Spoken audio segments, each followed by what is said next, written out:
오늘 마태복음 13장 말씀 함께 보도록 하겠습니다. 우리 먼저 1절부터 9절까지 함께 읽겠습니다. 시작. 그날 예수께서 집에서 나오셔서 바닷가에 앉으셨다.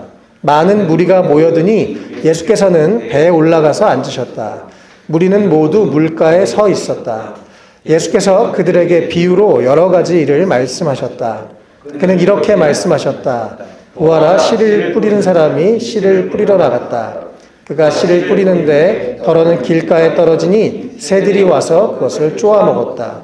또 덜어는 흙이 많지 않은 돌짝밭에 떨어지니 흙이 깊지 않아서 싹은 곧 났지만 해가 뜨자 타버리고 뿌리가 없어서 말라버렸다.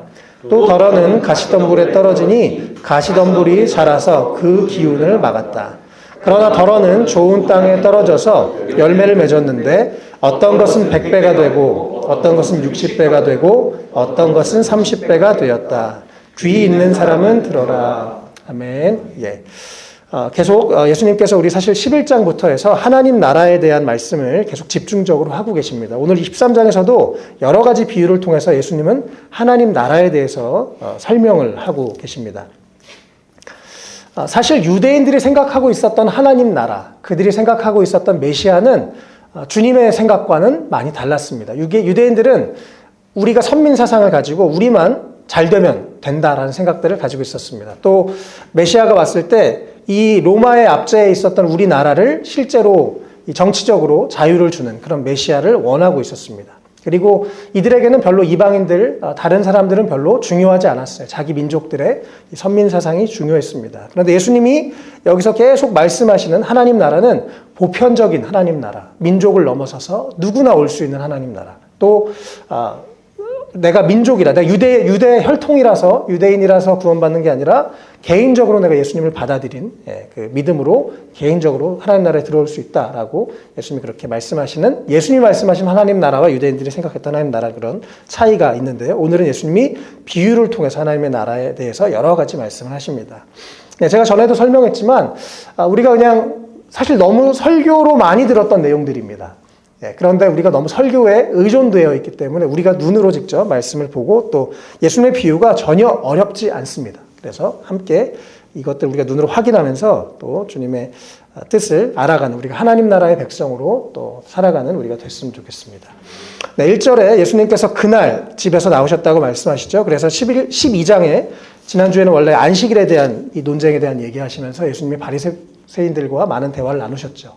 바리새인들이 안식일을 가지고 예수님 안식일을 범하는 이런 문제를 가지고 공격할 때 더 중요한 것은 그것이 아니다라고 예수님이 말씀하셨죠. 그리고 또 이미 많은 기적을 베푸셨던 예수님에게 이 바리새파 사람들이 또 기적을 좀 보여주세요라고 12장 38절의 말씀을 그들이 이야기했을 때 예수님이 너에게 보여줄 표징은 요나의 표징밖에 없다. 내가 3일 동안 죽고 부활한 십자가와 부활이 너에게 보여줄 유일한 표징이다. 이런 말씀을 지난주에 하셨죠. 바로 그날 이어지는 내용입니다. 그래서 계속 12장과의 연결성이 있다는 거 좀 우리가 보셨으면 좋겠고요. 2절에 많은 무리가 모여들었을 때 예수님께서는 배에 올라가서 앉으셨습니다. 이 당시에 마이크가 없어도 수많은 군중들에게 말하기 가장 좋은 형태. 그래서 예수님 혼자 배에 타시고 해변을 쭉 둘러서 이렇게 말씀을 전하셨어요. 예수님은 참 지혜롭게 사역하신 것을 볼 수 있습니다. 그리고 3절부터 비유로 말씀하셨죠. 먼저 씨 뿌리는 자의 비유에 대해서 우리가 지금 함께 읽었었습니다.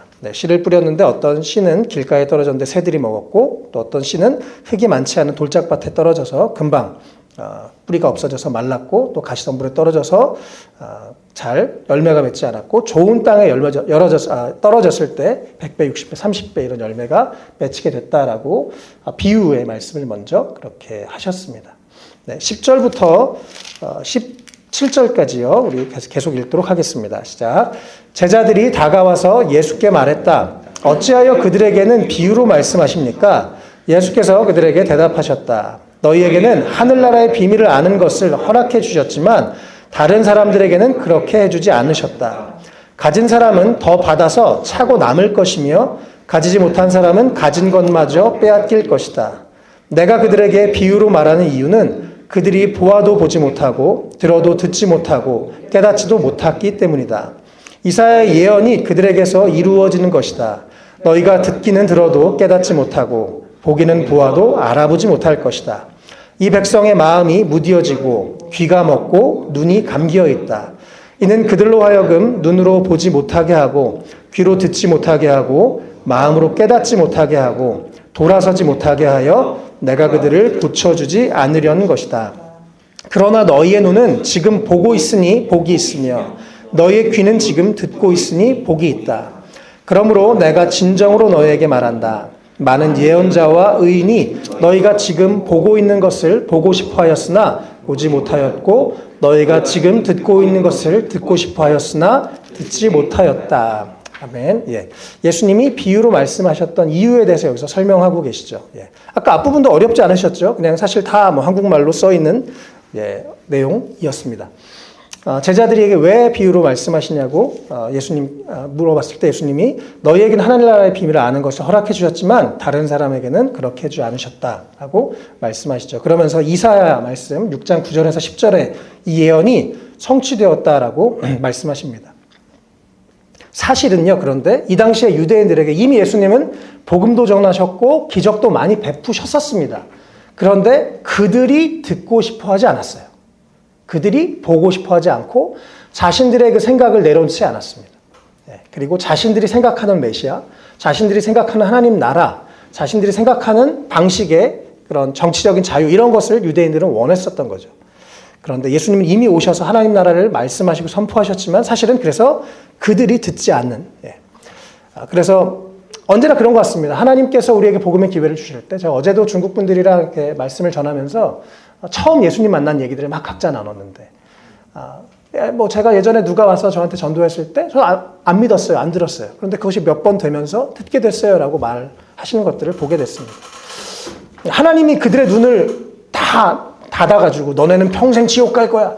저는 그런 하나님이 아니라고 믿습니다. 모든 사람들에게 예수 그리스도의 그 복음, 구원, 주님의 보혈은 모든 민족을 구원하고 남을 만한 능력이 있습니다. 그런데 우리가 그것을 받아들이지 않는 것이죠. 유대인들도 그들이 받아들이지 않았기 때문에 그들의 눈이 가리워졌습니다. 이것 자체가 이사야의 예언의 성취이기도 하고 예수님이 이렇게 비유로 말씀하신 것 자체가 이사야의 예언이 성취된 사건이기도 하지만 사실은 여기서 방금 우리가 10절에서 17절에 이 말씀 단락 가운데서 예수님이 정말 하고 싶으셨던 얘기는 저는 16절이라고 믿습니다. 16절, 17절. 이 유대인들이 지금 주님의 말씀에 주님이 실제로 이 땅에 오셔서 복음을 전하고 기적을 베푸셨는데 그들은 믿지 않았는데 중요한 것은 16절에 너희의 눈은 지금 보고 있으니까 복이 있고 너희의 귀는 지금 듣고 있으니까 복이 있다라고 말씀하시는 것입니다. 우리가 지금 여기서 예수님을 이미 믿고 알기 때문에 이 자리에서 예배하고 있는 것 자체가 얼마나 놀라운 축복인지 우리가 주님이 그것을 우리 가운데 말씀해 주시는 것이죠. 정말 이 세상을 창조하신 하나님, 이 우주보다 이 세상의 모든 것보다 더 크고 놀라우신 하나님, 그분이 우리를 구원하시기 위해서 독생자 예수 그리스도를 우리 가운데 보내신 것. 우리는 정말 그것을 진짜 믿고 깨닫는다면 우리 안에 더 이상 부러워할 것이 없게 됩니다. 그 예수 그리스도가 나를 위해서 죽으셨고 또 나를 위해서 부활하셔서 영원한 소망과 생명을 주셨다는 것, 진짜 우리가 그것을 믿는다면 우리는 더 이상 걱정하고 두려워할 것이 없습니다. 그 하나님, 거룩하신 하나님의 영원부터 영원까지 계신 삼위일체 하나님, 그 성령 하나님이 우리 안에 계시다는 것, 우리가 이것을 진짜 믿고 깨닫는다면 우리가 더 이상 바랄 것이 없게 되는 게 전 정상이라고 믿습니다. 이 세상의 모든 것을 다 준다고 해도 바꿀 수 없는 놀라운 생명, 놀라운 하나님의 사랑을 우리는 이미 받게 됐고 그 은혜를 깨닫게 됐죠. 그리고 그 하나님 나라를 우리가 예수 그리스도를 통해서 이미 누릴 수 있는 존재가 됐다는 것. 우리가 이것을 진짜 안다면 더 이상 세상에 바랄 것이 저는 없게 된다고 믿습니다. 예수님이 말씀하신 건 그래서 지금 유대인들에 대해서가 아니라 바로 너희들은 이것을, 저들은 지금 귀가 닫혀있고 눈이 닫혀있고 그들이 들으려고 하지도 않고 하나님이 또 그들을 듣지 못하게 막아놓으시기도 했는데 중요한 것은 너희는 지금 이 예수 그리스도를 보고 있고 듣고 있고 이 말씀을 듣고 있기 때문에 너희가 너무나 행복한 자들이다라고 가르쳐 주신 것입니다. 17절에 많은 예언자와 의인이 너희가 지금 이 보고 있는 것을 너무나 보고 싶어 했는데 보지 못했고 듣고 싶어 했는데 못 들었는데 너희는 지금 들을 수가 있다 라고 우리가 얼마나 복된 자들인지 다시 한번 말씀해 주고 계신 것입니다. 지난번에 우리가 11장에서 봤죠. 세례 요한보다 더 큰 인물은 없는데 그런데 하늘나라, 하나님 나라에서는 아무리 작은 사람이라도 요한보다 크다라고 예수님이 직접 말씀하셨어요. 그렇죠? 예, 그래서 우리는 얼마나 우리가 예수 그리스도 안에 하나님 나라의 백성이 되고 하나님의 자녀가 된 것이 얼마나 놀라운 특권이고 영광인 건지 예수님이 계속해서 이 제자들에게 다시 한번 가르쳐주고 계십니다.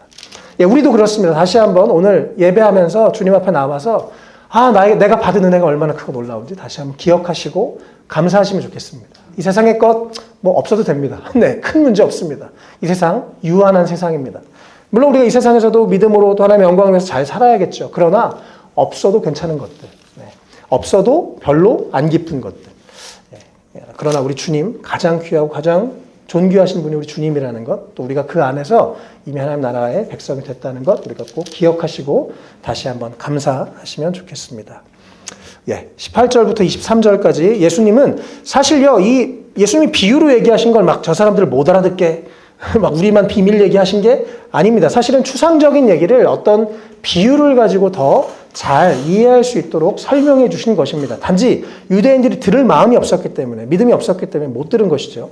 우리가 이 성경에 어떤 학자들은 그런 얘기를 합니다. 중학교 2학년만 되면 성경 다 이해할 수 있다. 문자적으로는 그렇습니다. 우리나라 제가 좀 또 새 번역을 쓴 이유가 우리 예전 번역들이 좀 말이 너무 딱딱하고 어려워서 그것들이 좀 젊은 분들이 잘 이해하지 못하는데요. 우리 오늘도 이거 자세히 읽어보면 이미 예수님이 우리가 충분히 설명할 수 있게 국어만에 알아도 설명할 수 있게 이해할 수 있게 설명해 놓으셨습니다. 18절에서 23절까지 계속 이어서 보겠습니다. 읽겠습니다. 시작. 너희는 이제 씨 뿌리는 사람의 비유가 무슨 뜻을 지녔는지를 들어라. 누구든지 하늘나라를 두고 하는 말씀을 듣고도 깨닫지 못하면 악한 자가 와서 그 마음에 뿌려진 것을 빼앗아간다. 길가에 뿌린 씨는 그런 사람을 두고 하는 말이다. 또 돌짝밭에 뿌린 씨는 이런 사람이다.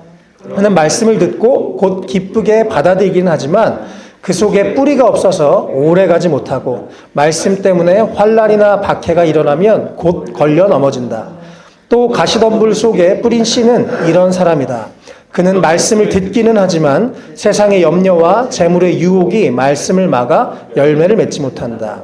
그런데 좋은 땅에 뿌린 씨는 말씀을 듣고서 깨닫는 사람을 두고 하는 말인데 이 사람이야말로 열매를 맺되 100배 혹은 60배 혹은 30배의 결실을 낸다. 아멘. 네, 씨 뿌린 자의 비유가 마가복음, 누가복음에 다 나오죠. 이 씨가 보통 다 공통적으로 얘기하는 것은 하나님 나라에 대한 말씀, 하나님의 말씀을 얘기합니다. 예수님께서 하나님의 말씀을 이렇게 뿌리셨는데요. 하나님의 말씀, 하나님 나라에 대한 말씀, 19절에도 직접 얘기하셨죠. 하늘나라를 두고 하신 말씀, 하나님 나라에 대한 그 말씀을 듣고 깨닫지 못하는 경우, 첫 번째 경우는 악한 자가 와서 마음에 뿌려진 것을 빼앗아 갔기 때문에 그렇게 열매가 맺지 못한다라고 말씀합니다. 악한 자, 바로 사탄에 대해서 예수님이 여기서 직접 얘기하셨습니다. 사실 오늘 이 비유들이요, 매우 우리 신앙의 아주 본질적인 얘기들이 되게 많이 나옵니다. 네, 오늘은 그래서 먼저 예수님이 왜 하나님 나라 그 말씀의 씨가 뿌려졌는데 열매 맺지 못하는가? 첫 번째는 사탄이 와서 뿌려진 말씀을 듣지 못하게 한다는 것입니다. 그래서 예수님은 계속 사탄에 대해서 오늘도 여러 번 말씀하십니다. 사탄이 왜 와서 역사할까요? 물론 우리를 방해하죠. 그런데 사실 우리가 죄의 문을 열었을 때, 우리가 죄를 지었을 때 사탄을 환영하는 것입니다. 그래서 우리가 죄를 끊고 회개하는 것이 너무나 중요하죠. 예. 그래서 첫 번째는 말씀이 선포되지만 사탄이 와서 그것을 빼앗아가기 때문에 사탄은 실제로 존재하고 계속 우리를 방해합니다. 주님이 그것을 말씀하고 계시죠. 그래서 우리가 사탄의 나를 방해하지 않도록 할렐루야 지금도 우리가 집중해서 주의 말씀에 반응하고 또 말씀을 묵상했으면 좋겠습니다. 예수님이 그 사탄의 존재를 말씀하십니다. 사탄 때문에 사탄의 방해해서 말씀을 빼앗아간다. 말씀은 떨어졌지만 빼앗아가는 일이 일어납니다. 또 20절에 돌짝밭에 뿌린 두 번째. 그는 말씀을 듣고 기쁘게 받아들이는, 그래도 은혜를 받기는 해요. 그런데 뿌리가 없었기 때문에 오래가지 않는다는 것입니다. 제가 그래서 계속 여러분 각자 설교에만 의존하지 않고 스스로 매일 한 장이라도 성경을 읽으라고 하시는 이유가 이것입니다. 내 안에 말씀으로 있고 채워져 있어야 쉽게 넘어지지 않습니다. 그런데 은혜 받는 것까지 좋아요. 내 마음이 감정이 터치되는 것까지 좋아요. 그런데 말씀이 없을 때, 말씀을 읽지 않을 때 우리는 너무 쉽게 넘어지게 됩니다. 또한 동시에 세상에서 환난과 박해, 어떤 불편함이 생길 때 말씀 때문에 곧 걸려 넘어지는 일이 일어난다는 것입니다. 그래서 우리가 이 말씀이 열매 맺지 못하는 이유, 첫 번째 사탄이 우리를 방해하는 것이고 두 번째는 우리 안에 말씀에 뿌리가 없어서 말씀을 평소에 읽지 않았기 때문에 그렇습니다. 그래서 말씀 읽어야 되고요. 또 환난과 박해가 우리를 방해해서 열매를 맺지 못하게 합니다. 또 22절에는 역시 예수님이 직접 설명해 주셨죠. 말씀을 듣기는 하는데 세상의 염려 혹은 재물의 유혹 때문에 열매를 맺지 못한다고 합니다. 우리는 보통 뭐 환난과 박해는 요즘 별로 없으니까요. 세상의 염려와 재물의 유혹 때문에 세상의 것들, 또 내 삶의 걱정들, 세상의 욕심들, 이것들이 우리의 삶에 말씀에 열매를 맺지 못하게 하고 하나님이 원하시는 대로 이렇게 살면 좋겠어라고 마음에 생각은 들고 뭔가 깨달아지지만 그렇게 되지 않게 우리의 발목을 잡는 것이 바로 세상에 대한 염려, 재물에 대한 유혹이라고 예수님은 오늘 명확하게 말씀하고 계십니다. 23절에 그런데 좋은 땅에 말씀이 뿌려진다면 100배, 60배, 30배 열매가 맺히고 하나님의 말씀은 그렇게 능력이 있기 때문에요. 우리 삶의 질적으로 또 수적으로 저는 자라난다고 확신합니다. 전 제가 사역하는 모든 곳에서 열매가 맺히는 걸 봤습니다. 왜냐하면 하나님의 말씀에 능력이 있기 때문에 그렇습니다. 숫자가 늘어나고 영혼들이 변화되는 것, 주님의 말씀이 제대로만 선포된다면 전 당연한 것이라고 믿습니다. 우리 삶 안에 이 말씀에 대해서 계속 마음의 문을 열고 받아들이고 또 이 세상의 것들을 우리가 내려놓고 계속 주의 말씀 앞에 머물러서 말씀의 능력이 우리 삶을 변화시키는 그 하나님의 말씀으로부터 오는 좋은 생명력이 우리 삶에 와서 우리 안에 어둠을 몰아내고 잘못된 생각과 죄의 습관들을 몰아내고 주님을 더 닮아가고 주님이 기뻐하시는 모습으로 삶이 변화되는 일들이 우리 삶 가운데 있게 되시길 축복합니다. 한 명이 말씀 안에서 제대로 변하면 그 사람은 평생 수십 명, 수백 명에게 영향력을 끼치는 삶을 살게 됩니다. 100배, 60배, 30배 열매를 맺을 수 있습니다. 할렐루야. 예. 그래서 우리가 믿음을 가지고 기대를 가지고 계속 말씀을 가까이 하는 그리고 우리 지난주에도 나눴죠. 바리새인들이 그 말씀이 자기한테 이렇게 올 때 피해가지고 회피하는 게 아니라 그 말씀에 내 안에 하나님 뭔가 빛을 비추실 때 깨닫게 하시고 회개하게 하시고 돌이키기를 원하실 때 그것에 내가 아멘 주님 반응하고 순종하는 그런 우리가 됐으면 좋겠습니다. 예. 그래서 첫 번째 이 씨 뿌린 자의 비유를 예수님이 설명하시고 해설해 주셨습니다. 24절부터 30절까지는 이번엔 또 가라지 비유입니다. 같이 읽겠습니다. 시작. 예수께서 또 다른 비유를 들어서 그들에게 말씀하셨다. 하늘나라는 자기 밭에다가 좋은 씨를 뿌리는 사람과 같다. 사람들이 잠자는 동안에 원수가 와서 밀 가운데에 가라지를 뿌리고 갔다. 밀이 줄기가 나서 열매를 맺을 때 가라지도 보였다. 그래서 주인의 종들이 와서 그에게 말하였다. 주인어른, 어른께서 밭에 좋은 씨를 뿌리지 않으셨습니까? 그런데 가라지가 어디에서 생겼습니까? 주인이 종들에게 말하기를 원수가 그렇게 하였구나 하였다. 종들이 주인에게 말하기를 그러면 우리가 가서 그것들을 뽑아버릴까요? 하였다. 그러나 주인은 이렇게 대답하였다. 아니다. 가라지를 뽑아다가 가라지와 함께 밀까지 뽑으면 어떻게 하겠느냐. 추수 때까지 둘 다 함께 자라도록 내버려 두어라. 추수할 때 내가 추수꾼에게 먼저 가라지를 뽑아 단으로 묶어서 불태워버리고 밀은 내 곳간에 거두어들이라고 하겠다. 아멘. 예수님 이번엔 또 다른 비유를 말씀하시죠. 그래서 밀을 뿌렸는데 또 원수가 와서 사탄이 와서 가라지를 뿌렸습니다. 그리고 당장 뽑지 마라라고 주님이 말씀하시고 마지막에 추수 때에 먼저 가라지를 뽑아서 불태워버릴 것이고 밀은 곳간에 드릴 것이다라고 설명을 하셨습니다. 네. 이것도 사실 예수님이 직접 가라지 비유를 뒤에서 설명하시기 때문에 우리가 이따가 다시 예수님이 직접 해설하신 것을 보면서 우리가 같이 또 보면 좋겠습니다. 다음 비유인데요. 겨자씨와 누룩의 비유. 31절, 32절, 33절입니다. 아주 우리가 충분히 이해할 수 있는 쉬운 내용이니까요. 같이 31절부터 33절 읽겠습니다. 시작.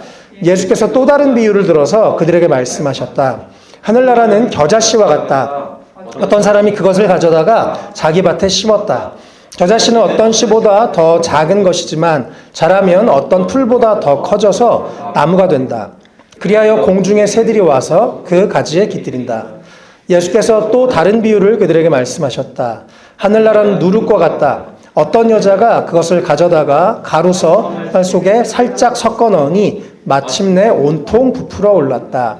아멘. 예수님이 이번엔 겨자씨와 누룩의 비유를 주셨습니다. 겨자씨는 실제로 있는 이 세상에 있는 씨들 중에 아주 작은 씨에 속합니다. 우리 눈곱 정도 되는 아주 작은 씨인데요. 이게 심겨지면 어떤 씨보다 커져서 큰 나무가 돼서 공중에 새들이 와서 그 나무에 깃들인다고 말씀하십니다. 하나님 나라는 이렇게 생명력이 있습니다. 반대로요, 우리가 예수를 믿는다면 우리 삶의 변화가 나타나야 됩니다. 변화가 안 나타나는 것, 뭔가 문제가 있는 것입니다. 그냥 종교생활 하는 거든지, 주일날 출석도장 한번 찍고 마는 거든지, 내가 진짜 하나님 앞에, 말씀 앞에 반응하지 않는 것이든지, 하나님 요 정도는 제가 하나님께 순종할 테니까 요거 이상 건드리지 마세요. 나 딱 주일만 갈 테니까. 뭐 이런 식으로 하나님과 인간이 어떤 선을 그어놨던지, 진짜 하나님 나라를 우리가 하나님 나라의 백성이 되고 하나님의 말씀을 읽고 묵상하고 그것을 내가 받아들이면 반드시 모든 사람은 변하게 되어 있습니다. 좋은 쪽으로요. 네. 그래서 우리 안에 변화가 있는가 없는가, 내가 하나님 앞에 그냥 습관적으로 예배드리는가, 진짜 하나님 앞에 머무는가, 우리 스스로 잘 돌아봐야 됩니다. 하나님의 나라와의 그 말씀은, 하나님의 나라는 능력이 있어서 작은 씨가 큰 나무가 됩니다. 우리가 계속 기대하시면 좋겠습니다. 앞으로 우리가 성장할, 우리 개인과 우리 또 교회가 성장할 것을 기대하시면 좋겠습니다. 큰 나무가 돼서 우리 개개인이 또 우리 교회가 큰 나무가 돼서 많은 사람들이 이곳에서 쉴 수 있는, 누군가 나 때문에 쉼을 얻고 또 위로를 얻고 생명을 얻는 그런 삶을 살 것을 기대하시면 좋겠습니다. 우리 주님은 능력이 많으십니다. 우리가 문제입니다. 우리가 그 주님의 말씀을 가까이 하고 또 주님 앞에 반응할 때 그렇게 될 줄 믿습니다. 이번 주에 태국에 가서 이렇게 보면서 정말 우리가 앞으로 더 많은 또 선교사님들도 돕고 우리 교회가 정말 우리끼리만 배부르고 즐거운 것을 넘어서서 또 많은 곳에 정말 좋은 일들 많이 하고 또 많은 분들 위로하고 섬길 수 있으면 좋겠다, 이런 생각들을 다시 한번 해보게 됐습니다.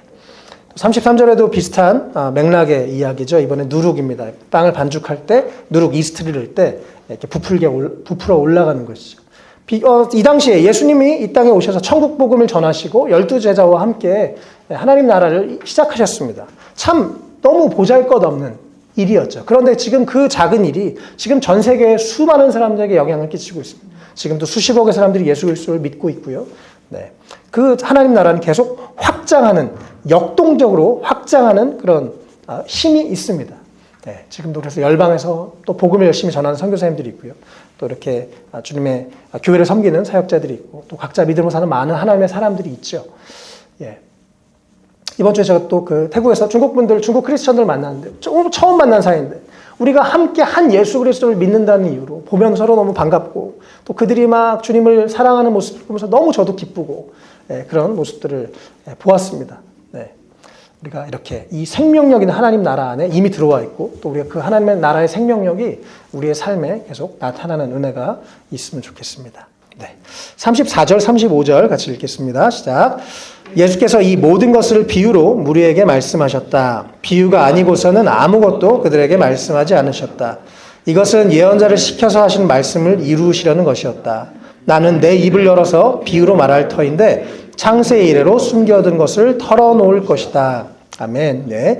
이것도 역시 시편 말씀, 시편 78편 2절에 내가 입을 열어서 비유로 말하며 숨겨진 옛 비밀을 밝혀주겠다라고 하셨던 시편 78편 2절 말씀을 인용하신 말씀입니다. 그래서 계속 마태복음에서 강조되는 것처럼 이 구약의 예언을 예수님이 성취하시기 위해서 비유로 말씀하셨습니다.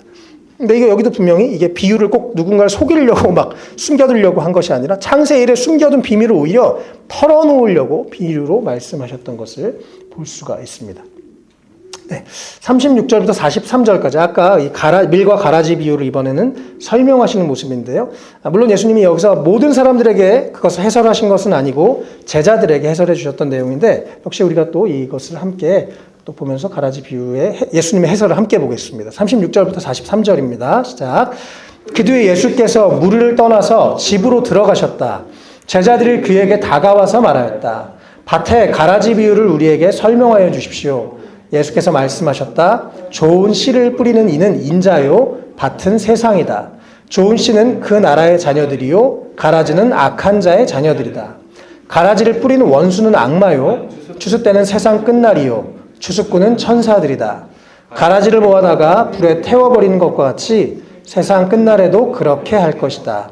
인자가 천사들을 보낼 터인데 그들은 죄짓게 하는 모든 일들과 불법을 행하는 모든 사람들을 자기 나라에서 모조리 끌어 모아다가 불아궁이에 쳐넣을 것이다. 그러면 그들은 거기서 울며 이를 갈 것이다.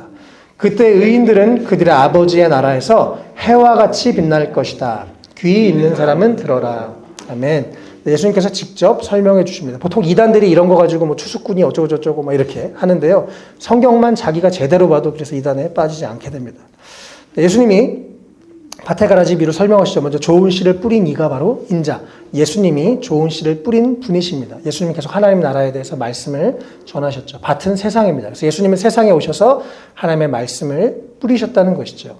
그런데 이 세상에는 두 종류의 사람이 있습니다. 하나는 좋은 씨, 바로 하나님 나라의 자녀들이 있고, 또 동시에 악한 자의 자녀들이 있다라고 예수님 말씀하십니다. 그래서 예수님 여기서 또 다시 한번 사탄의 존재에 대해서 되게 아주 분명하고 강하게 말씀하십니다. 가라지를 뿌리는 원수 악마가 있는데, 악마가, 사탄이 가라지를 뿌려서 사람들을 악한 자의 자녀로 만들어 간다고 합니다. 또 동시에 예수님은 좋은 씨를 뿌려서 하나님 나라의 백성으로, 자녀들로 그들을 만들어 가게 하시는 거죠. 그리고 주님이 아까 앞에서 그냥 둬라라고 말씀하셨습니다. 그렇죠? 그리고 39절, 네, 가라지를 뿌린 원수는 악마인데 추수 때는 세상 끝이고 추수꾼은 천사들이다. 그래서 마지막 언젠가 세상이 끝나는 날 추수하는 일들, 그리고 심판하는 일들이 일어난다는 것입니다. 40절에 그 가라지를 모아다가 하나님의 백성이 아닌 악한 자의 자녀들을 모아다가 불에 태워버리는 것처럼 40절에 보면 세상 끝날에도 그럴 것이다 라고 말씀하십니다. 그래서 주님이 다시 오셨을 때 이 세상에 심판하시는 그날, 그때 주님이 천사들을 보내셔서 먼저 이 악한 자들을, 사탄의 이 자녀들을 모아서 불에 태워버리는데, 그들의 특징이 41절에 나와 있습니다. 죄짓게 하는 모든 일들과 불법을 행하는 모든 사람들을 다 모아다가 불 아궁이에 쳐넣을 것이다. 그리고 그들은 거기서 울며 이를 갈고 후회하는 일들이 일어날 것이라고 말씀하십니다. 사랑하는 형제자매 여러분, 죄를 짓게 하는 일들, 내가 죄를 짓는 것, 다른 사람을 죄 짓게 하는 일들, 내가 행하고 있는 불법, 다른 사람을 불법을 일으키게 하는 것들, 우리가 회개하고 내려놓아야 됩니다. 이것은 사탄의 자녀들의 모습입니다. 우리 안에 혹시 이런 모습이 있는지 우리가 돌아보면 좋겠습니다. 진짜 하나님 나라의 백성이라면 계속 주님 앞에 나아가고 그 빛 가운데 나아간다면 우리와 이것은 함께 공존할 수가 없는 것입니다. 우리가 사단에게 문을 열어놓은 것, 문을 닫아야 되죠. 우리가 가지고 있는 죄악을 회개하고 주님께 돌이켜야 될 줄 믿습니다. 주님은 그래서 여기서 아주 분명하게 말씀하십니다. 언젠가 심판이 있을 거야. 그리고 그 심판날에 분명히 이러한 자들은 불에 들어가게 될 거야 라고 주님이 말씀하십니다. 반대로 43절에 의인들은 그들의 아버지의 나라에서 해와 같이 빛나게 될 것이야. 그래서요, 여러분, 영적인 세계는 흑과 백 두 가지밖에 없습니다.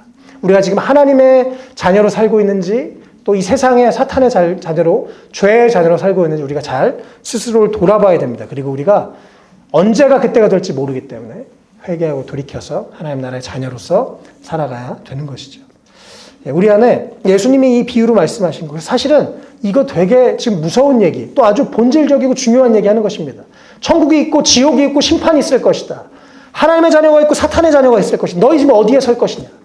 회개하고 돌이켜서 하나님 나라 안에서 영원한 해같이 빛나는 천국을 누리며 살고 천국에 들어가라라고 주님이 그렇게 말씀하시는 것입니다. 그래서 주님의 이 말씀을 우리가 복음서를 자세히 읽어보면요, 생각보다 예수님이 사탄에 대해서, 죄에 대해서, 지옥에 대해서 많이 말씀하십니다. 우리가 회개하고 돌이키는 그런 우리가 됐으면 좋겠습니다. 44절부터 이번에 50절에 그 다음 또 세 가지 짧은 비유들입니다. 같이 읽겠습니다. 시작. 하늘나라는 밭에 숨겨놓은 보물과 같다. 어떤 사람이 그것을 발견하면 제자리에 숨겨두고 기뻐하며 집에 돌아가서는 가진 것을 다 팔아서 그 밭을 산다. 또 하늘나라는 좋은 진주를 구하는 상인과 같다. 그가 값진 진주 하나를 발견하면 가서 가진 것을 다 팔아서 그것을 산다. 또 하늘나라는 바다에 그물을 던져서 온갖 고기를 잡아 올리는 것과 같다. 그물이 가득 차면 해변에 끌어올려 놓고 앉아서 좋은 것들은 그릇에 담고 나쁜 것들은 내버린다. 세상 끝날에도 이렇게 할 것이다. 천사들이 와서 의인들 사이에서 악한 자를 가려내어 그들을 불 아궁이에 쳐넣을 것이니 그들은 거기서 울며 이를 갈 것이다. 아멘. 44절, 45절, 46절 이 두 가지 밭에 감추어진 보물, 또 진주의 비유는 사실 같은 내용이라고 볼 수 있겠습니다. 이 세상에 있는 그 하나님 나라, 처음에 육신의 눈으로 보이지 않지만 발견한 하나님 나라, 예수 그리스도, 그 안에 있는 놀라운 은혜, 하나님 나라를 깨닫고 나면 기꺼이 모든 것을, 우리의 소유를 팔아서 우리의 대가를 지불하고 우선순위를 다시 한번 조정해서 하나님 나라를 사게 되는 밭에 숨겨놓은 보물, 또 진주를 구한 상인 같은 그런 삶이 일어납니다. 그래서 여러분 하나님 나라를 위해서 기꺼이 대가를 지불하십시오. 또 우리가 예배에 나오는 것 당연하고 또 우리의 시간과 삶을 들여서 주님을 더 알아가시기를 바랍니다. 그럴 때 우리 삶에 더 놀라운 이 풍성한 은혜를, 생명을 맛보실 줄 확신합니다. 또 47절과 50절은 사실 아까 앞에 가라지 비유와 거의 똑같죠. 예수님이 비유를 바꿔서 얘기하지만 같은 얘기 하시는 것입니다. 고기를 잡아 올렸다가 좋은 거 안 좋은 거를 구분해 버릴 것인데 세상 끝날에도 그렇게 할 것이다. 너희는 그래서 의인이냐 악인이냐, 너희는 지금 회개할 거냐 아니냐. 여러분 오늘 회개하시길 축복합니다. 내 안에 뭔가 잘못된 것이 있고 하나님이 기뻐하시지 않는 것이 있고 마음에 거리끼는 것이 있다면 오늘 회개하시길 축복합니다. 우리의 인생이 언제 끝날지 아무도 모릅니다. 이 세상이 언제 끝날지 아무도 모릅니다. 하나님을 두려워하면서 또 이 나를 거추장스럽게 하는 모든, 하나님께 나아가지 못하게 하는 모든 것들 우리가 날마다 버리고 하나님 나라의 백성으로 살아가는 우리가 됐으면 좋겠습니다. 우리가 우리 이 세상의 끝, 내 인생의 끝, 이 온 인류의 끝을 알기 때문에 우리는 올바른 방향으로 또 이 하나님 나라의 백성으로 이 세상에서 오늘부터 이렇게 천국을 누리면서 살아가는 것, 이것이 주님이 원하시는 모습인 줄 믿습니다. 51절부터 53절, 중요한 말씀입니다. 같이 읽겠습니다. 시작.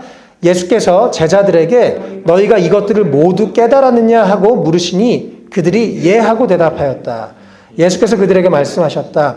그러므로 하늘나라를 위하여 훈련을 받은 율법학자는 누구나 자기 곳간에서 새 것과 낡은 것을 꺼내는 집주인과 같다. 예수께서 이 비유들을 말씀하신 뒤에 그곳을 떠나셨다. 아멘. 이 당시에 유대인들은 그 비유를 깨닫지 못했습니다. 그러나 여기에 예수님이 함께 있었던 제자들은, 그 주님의 말씀을 사모하던 제자들은 깨달았죠. 또 예수님이 친절하게 설명해 주시기도 했습니다.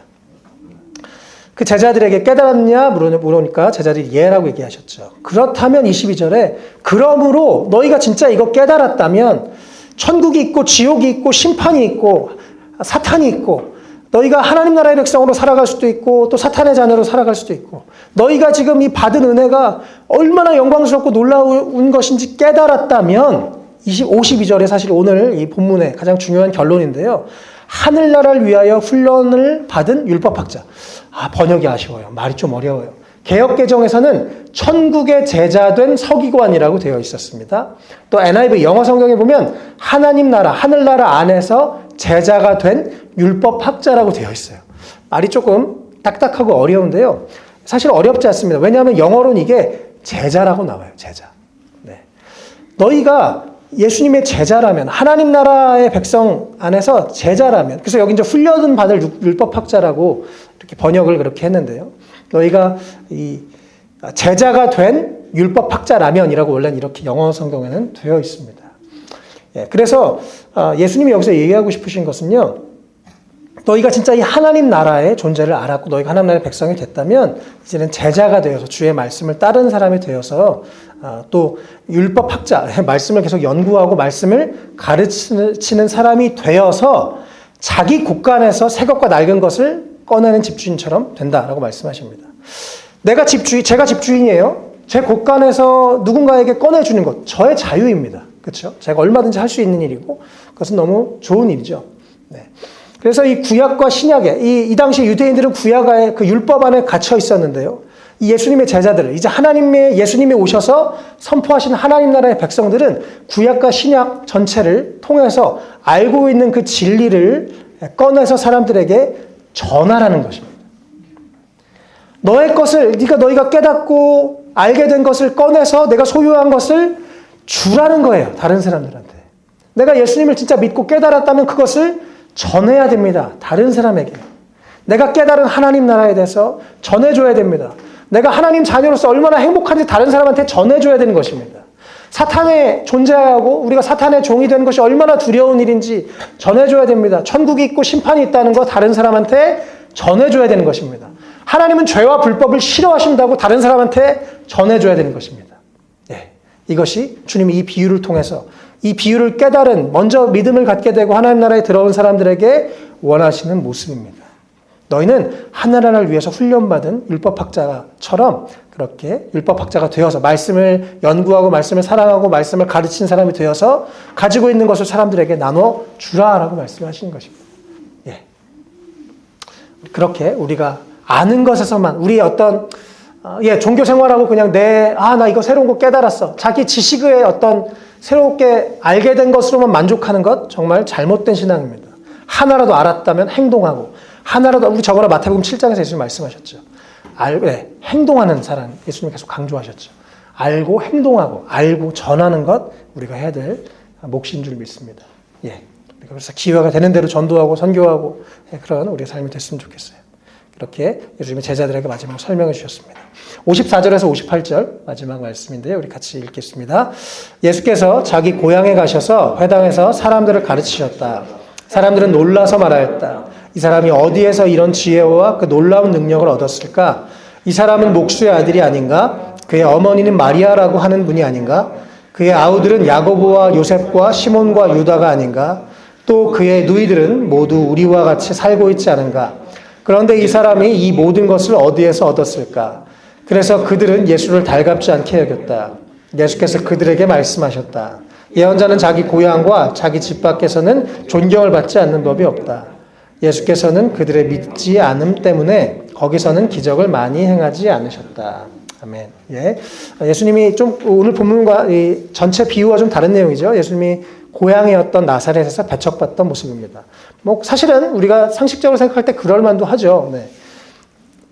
예수님이 이렇게 돌아오셨는데 막 말씀을 전하고 사역을 하시는데 그들이 오랫동안 알았던 그 마리아네 집 장남, 목수였던 그리고 여전히 그 형제들과 그 동생들이 막 시집도 가고 해서 다 같이 있었던 그 사람들이니까 별로 그 예수님에 대해서 이렇게 그 말씀에 대해서 간절히 나와서 듣고 하지 않았습니다. 배척을 했죠. 네. 그래서 이들은 그냥 그 인간 예수만 알았지 예수 그리스도가 하나님의 아들이시고 메시아라는 것을 몰랐던 것을 볼 수 있습니다. 원래 가족들이 가장 인정하기 어렵습니다. 저희 누님이 아직도 예수님 안 믿고 전혀 제 얘기를 안 듣습니다. 네. 들을 마음도 없고 네. 이해가 됩니다. 어려서부터 봤으니까 어쩔 수가 없죠. 또 사실은 이건 이제 예레미야 선지자의 내용을 가지고 예수님이 그렇게 57절에 예언자는 자기 고향과 자기 집 밖에서 존경을 받지 않는 법이 없다 이렇게 말씀을 하시는데요. 58절에 근데 오늘 이 본문 요 마지막 단락에서 우리가 좀 이렇게 받아들일 수 있는 건 58절의 내용이죠. 그들의 믿지 않음 때문에 거기서는 기적을 많이 행하지 않으셨다라고 하십니다. 주님은 여전히 지금도 살아계시고 능력이 많으신 분이십니다. 그런데 문제는 우리가 안 믿는 게 문제입니다. 안 믿을 때 주님의 능력을 행하실 수가 없습니다. 그래서 우리가 주님을 믿고 또 주의 말씀을 믿고 주님을 믿어서 계속 그 주님의 능력이 우리 삶에 변화를 가져오는 그런 정말 믿음의 사람들 됐으면 좋겠습니다. 오늘 13장에서 예수님이 계속 하나님 나라에 대해서 말씀하시면서 아주 우리 신앙의 본질적인 내용들을 많이 말씀하셨습니다. 우리 안에 어찌 보면 다 들었던 얘기, 알고 있는 얘기지만 다시 한번 예수의 말씀을 통해서 우리 안에 회개할 것을 회개하고 하나님이 기뻐하시는 것을 선택하고 하나님이 싫어하는 것을 버리고 또 우리가 종말이 심판이 끝날이 올 것을 기억하고 두려워하면서 오늘 하루 또 주님 앞에서 최선을 다해서 살아가고 또 우리가 언젠가 심판이 오기 전에 죽음을 맞아들이기 전에 복음을 전하고 생명을 살리고 하나님의 말씀을 전하는 그런 우리가 정말 주님의 자녀로서 주님의 제자로서 살아가는 우리가 되었으면 좋겠습니다.